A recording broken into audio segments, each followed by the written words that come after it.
ভারত এবং বাংলাদেশের সম্পর্ক যখন তলানিতে গিয়ে পৌঁছাচ্ছে, তখনই এই সময়ে ভারত এবং বাংলাদেশের দুই কর্তাদের মধ্যে দুটি মিটিং হলো। বর্তমান জিওপলিটিক্যাল সারফেসে এই দুটি মিটিং এর গুরুত্ব কিন্তু ভীষণ মাত্রায় অপরিসীম। একদিকে নিউ ইয়র্কে জয়শঙ্করের সঙ্গে বাংলাদেশের পররাষ্ট্র উপদেষ্টা তৌহিদ হোসেনের একটি মিটিং হয়।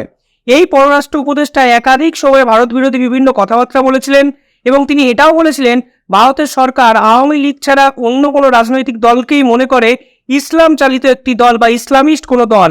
পাশাপাশি সেই পররাষ্ট্র উপদেষ্টার সঙ্গে বিদেশমন্ত্রী জয়শঙ্করের একটি মিটিংয়ে কি বিষয় নিয়ে আলোচনা হলো এবং তা বাংলাদেশ এবং ভারতের ভবিষ্যৎ সম্পর্ককে কোন দিকে নিয়ে যাবে তা অত্যন্ত ইন্টারেস্টিং একটি বিষয়। পাশাপাশি এদিনই ভারতীয় যে হাই কমিশনার, বাংলাদেশের যে হাই কমিশনার আছে ভারতে, সেই ভারতের হাই কমিশনারে গিয়ে মিটিং করলেন বিএনপির নেতারা। অর্থাৎ আওয়ামী লীগ চলে যাওয়ার পর বাংলাদেশের প্রধান যে বিরোধী দল বিএনপি, সেই বিএনপির সঙ্গে এই প্রথম অফিসিয়ালি একটি মিটিং করলো ভারতবর্ষ।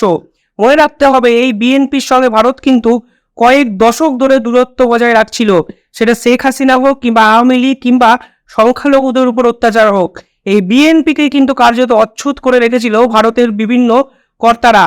কিন্তু হঠাৎ করে এই বিএনপির সঙ্গে মিটিং করা তাকে ইউনিশ সরকারকে কিভাবে প্রভাবিত করতে পারে তা নিঃসন্দেহে অত্যন্ত গুরুত্বপূর্ণ একটা জায়গা কিন্তু ভবিষ্যতে আলোকপাত করতেই চলেছে। আর সবকিছু নিয়ে আজকের এই ভিডিও, পুরো নেপথ্যে ভারত এবং বাংলাদেশের সমীকরণ এবং তার ভবিষ্যৎ সম্ভাবনা। আপনারা দেখছেন দ্য ইন্ডিপেন্ডেন্ট বেঙ্গল, আমি শিবম। যারা এই ভিডিও দেখছেন কমেন্টে নিঃসন্দেহে তাদের মতামত জানাবেন এবং সাবস্ক্রাইব করে পাশে থাকা বেল আইকনটি একটু ক্লিক করে দেবেন।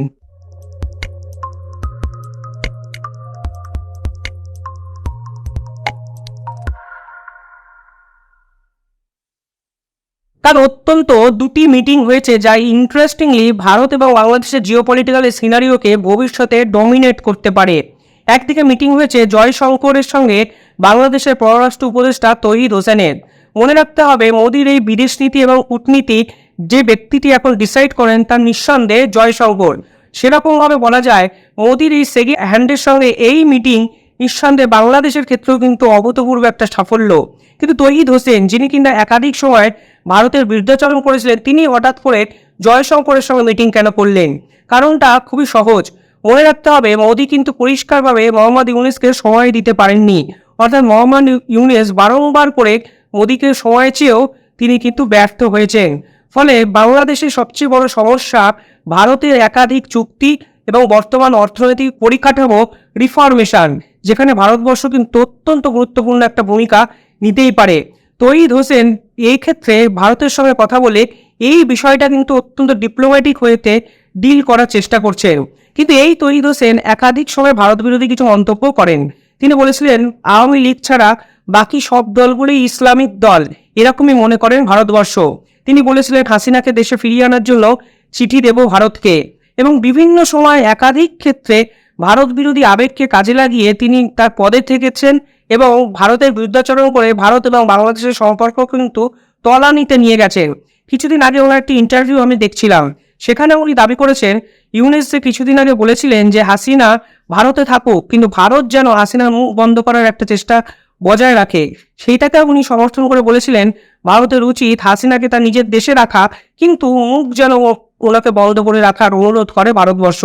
এবার হাসিনা এদেশে থেকে কে কি কথা বলবে, এটা নিঃসন্দেহে তার ব্যক্তি স্বাধীনতা বা বাক স্বাধীনতা, সেখানে ভারতবর্ষ ইন্টারফেয়ার কিন্তু করতে পারে না, তা তখন ভারতের একাধিক কূটনীতিবিদ কিন্তু জানিয়েছিলেন।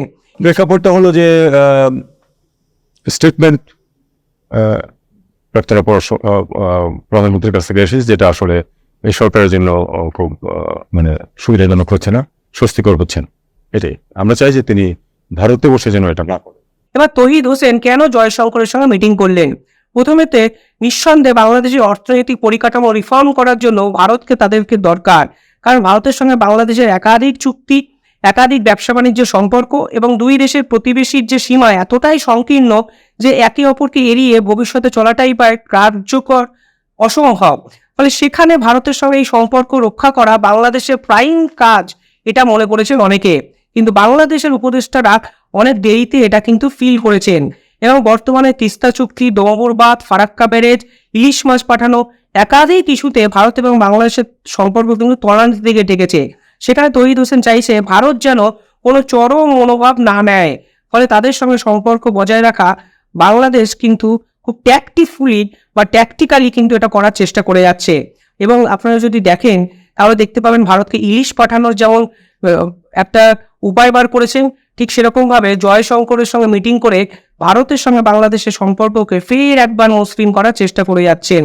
কিন্তু মনে রাখতে হবে ইউনিশ সরকারের একাধিক পদক্ষেপ কোনোভাবেই ভালোভাবে নিতে পারেনি ভারত, মোদী কিংবা জয়শঙ্কর কেউই।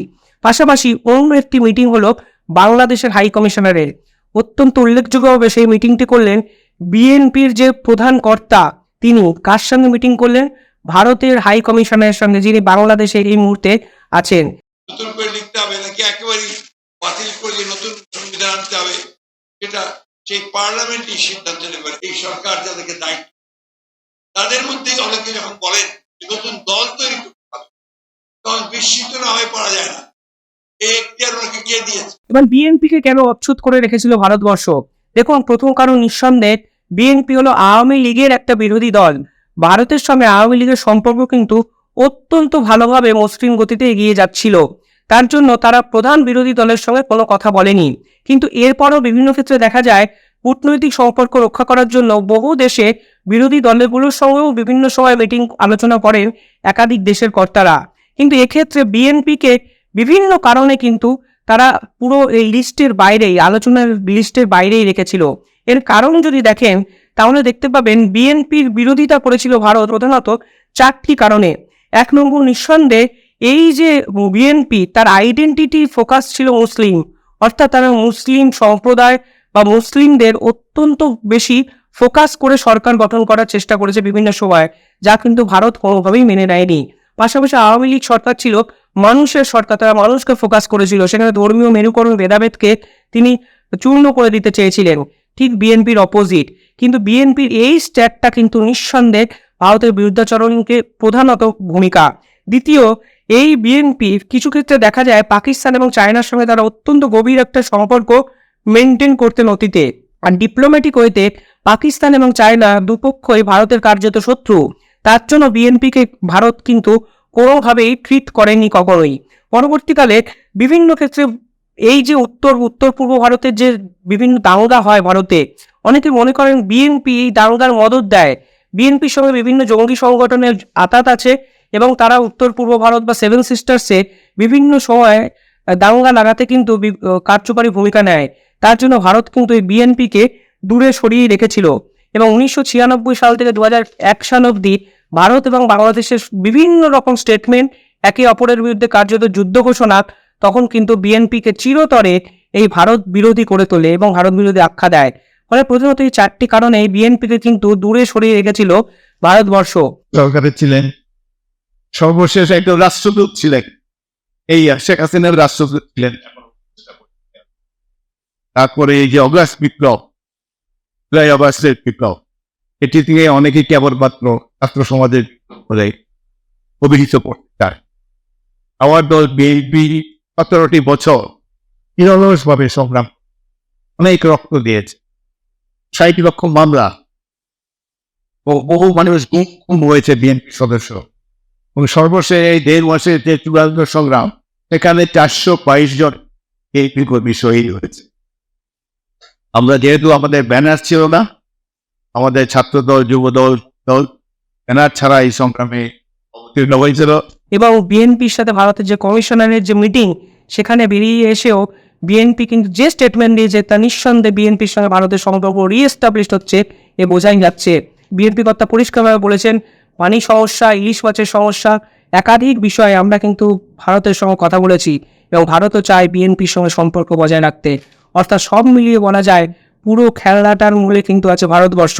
একদিকে যেমন তৌহিদ হোসেনের সঙ্গে মিটিং করে ইউনিশ সরকারের ভারত বিরোধী যে মন্তব্য, সেগুলোকে ডিল করা, এবং অন্যদিকে বিএনপির সঙ্গে মিটিং, যা আগে 10 বছরে হয়নি, কার্যত ঐতিহাসিক একটা মিটিং, এটা করে ইউনিশ সরকারকে পাল্টা চাপে রাখা।